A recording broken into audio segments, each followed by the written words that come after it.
Bonjour à tous, c'est Twintix et aujourd'hui, mardi 20 novembre 2018, on a eu la première réunion des ministres de la Finance, des gouverneurs des banques centrales. C'est la dernière journée de cette réunion. On en a eu une hier et une aujourd'hui et ça clôture cette première réunion pour les décisions par rapport, les discussions par rapport aux décisions internationales des membres du G20 et comme, comme vous le savez peut-être, le marché des crypto-monnaies avait beaucoup d'anticipation par rapport à cette réunion. Il y avait eu beaucoup de discussions par rapport, oui ou non, à une régulation. Et je vous ai averti il y a 2 jours qu'il n'y aura pas de régulation internationale pour les crypto-monnaies, puisque le Conseil de stabilité financière qui coordonne la réglementation financière des pays du G20 a fait lors d'un communiqué une déclaration comme quoi les crypto-monnaies ne sont pas encore assez menaçantes pour l'économie mondiale et n'exigent pas encore de régulation au sens propre. Donc, donc par le fait même, hier puis aujourd'hui, on a eu le même constat. Il n'y a pas eu de discussion par rapport aux régulations. Par contre, je voulais vous parler du portrait qu'ont les crypto-monnaies en ce moment dans le marché chez les dirigeants du G20, comment ils voient les crypto-monnaies. Donc, ce que je voulais vous donner, c'est vous faire un bilan de cette réunion, de ces 2 réunions, hier et aujourd'hui, et vous parler aussi en général, comment ils voient les crypto-monnaies, qu'est-ce qui ressort de ces réunions, parce que la vision qu'ont ces gouverneurs des banques centrales ainsi que ces ministres de la finance est très important pour la vision du monde par rapport à ce secteur qui est quand même assez émergent. Il commence à faire sa place, mais aux yeux du monde en ce moment, c'est encore moins que 1% du produit intérieur brut international. Donc ça constitue pas encore une menace. Donc on a besoin de voir de quel œil on est perçu par ces grands politiciens pour se donner un peu une idée de l'avenir. Et évidemment, ils ont fait un communiqué, ils l'ont posté il y a quelques heures maintenant, et je l'ai téléchargé, je l'ai lu. Je vais vous donner ce que j'ai retenu de ce communiqué. Bon, on va pas dire que cette réunion, c'était juste pour les crypto-monnaies. Évidemment, cette réunion au G20 des grands ministres de la finance et des gouverneurs des banques centrales était pour discuter, pour avoir un consensus, pour développer des relations internationales entre les pays du monde entier, pour favoriser une expansion économique, une augmentation de la productivité et de l'innovation, et aussi augmenter la création de l'emploi et le développement économique. C'est ça le but de ces rencontres, et il y en aura d'autres, et il y en aura d'autres. Il faudra être attentif. Mais je vais vous faire un bilan rapide. Bon, je vais pas aller très loin parce qu'il y a beaucoup de parties de ce communiqué qui ne concernent pas qui concernent pas vraiment nos investissements en crypto-monnaie. Mais par contre, je voulais vous parler en général, qu'est-ce qu'ils ont parlé lors de ces réunions. Et évidemment, ils ont parlé de la volatilité dans le marché boursier classique. Comme vous avez pu le voir ces derniers mois, c'était assez difficile. On parle souvent du Bitcoin qui, depuis 4 mois, est en train est dans une période de correction.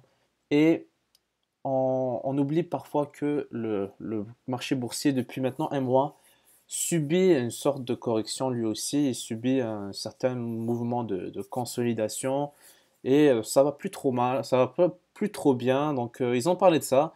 Ils ont parlé aussi des mesures. Ils ont parlé des mesures. Ils n'ont pas écrit exactement c'est quoi qu'ils vont faire, mais ils ont parlé des mesures comme quoi ils vont tout faire dans leur possible pour avoir une coordination de tous les pays du G20 pour, pour s'assurer qu'il n'y aura pas de crash économique mondial. Bon, là, ça devient plus intéressant puisque en deuxième paragraphe, il parle de la technologie incluant la digitalisation. ils disent que c'est fondamentalement en train de restructurer l'économie globale par sa nature décentralisée et intangible, sa nature aussi où il y a pas de frontières, il y a pas de frontières lorsqu'on joue avec des crypto-monnaies. Quand ils disent digitalisation, c'est évident qu'ils font référence aux crypto-monnaies. Et ça, c'est important de voir ce qu'ils ont à dire. Mais par contre, ils disent aussi que ça va être très difficile à inclure, ça va pas être simple si jamais ils vont développer ce secteur-là de la digitalisation, de la technologie blockchain. Ils l'ont pas nommé comme ça, mais ça, ils disent juste que ça va transformer les technologies économiques, les technologies financières du monde entier, et ça va apporter beaucoup d'opportunités économiques, des immenses opportunités économiques. Ça, c'est très important de voir que ils voient le potentiel, ils l'assument, ils le constatent eux-mêmes et, et ils disent qu'il y aura d'autres façons, ça va permettre d'avoir d'autres façons de faire des business, de faire des entreprises, des nouvelles startups, ils font sûrement référence aux ICO, etc. Des nouvelles industries, des nouveaux emplois, des meilleurs emplois. Et on parle aussi d'augmentation de la qualité de vie euh, euh, et du PIB mondial.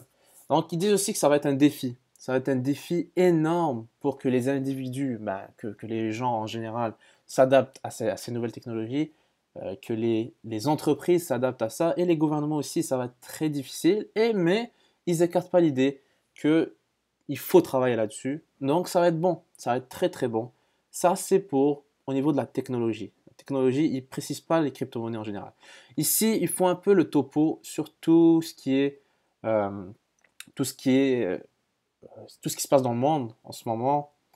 Bref, c'est pas nécessairement ce que je voulais vous montrer.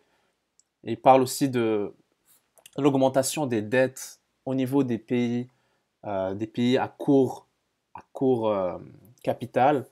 Donc ça, c'est très important. Il parle des pays en développement, etc. Moi, ça m'a intéressé, je trouvais ça intéressant. Mais là où ça devient plus intéressant, c'est ce paragraphe qui nous concerne totalement. Donc, je vais vous lire au complet pour vraiment mettre l'accent sur tous les détails.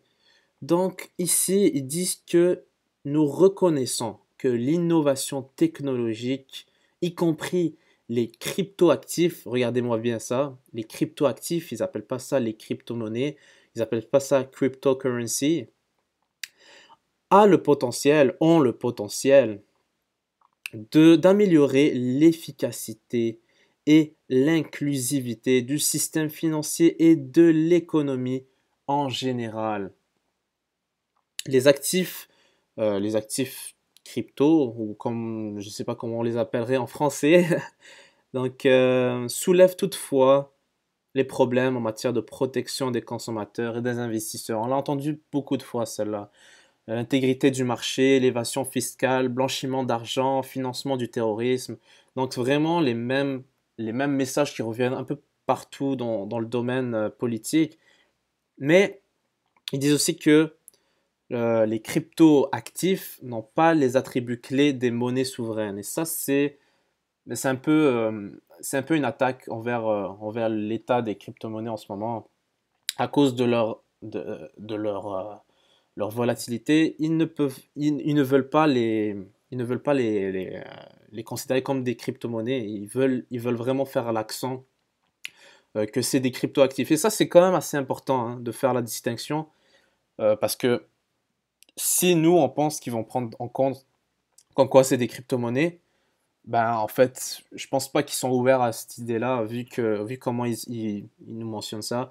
Bon, le reste, ça va être, non pas les attributs. À un moment donné, il pourrait avoir des répercussions sur la stabilité financière. Donc c'est ça. Donc ils disent que ça peut être un danger en ce moment. Mais regardez ce qu'ils disent, c'est quand même assez intéressant. Nous nous engageons à mettre en œuvre les normes du groupe d'action financière. Le groupe d'action financière, d'après ce que j'ai lu, il travaille beaucoup, c'est un groupe qui travaille beaucoup sur l'évasion fiscale et sur le blanchiment d'argent. Ça va être intéressant de les voir mettre des mesures là-dessus. Donc, ils invitent le groupe d'action financière à faire progresser la mise en œuvre mondiale. Donc, ça, c'est très intéressant. Nous appelons les organismes internationaux de normalisation à poursuivre leur surveillance. Donc, la surveillance des crypto-actifs et de leurs risques. OK?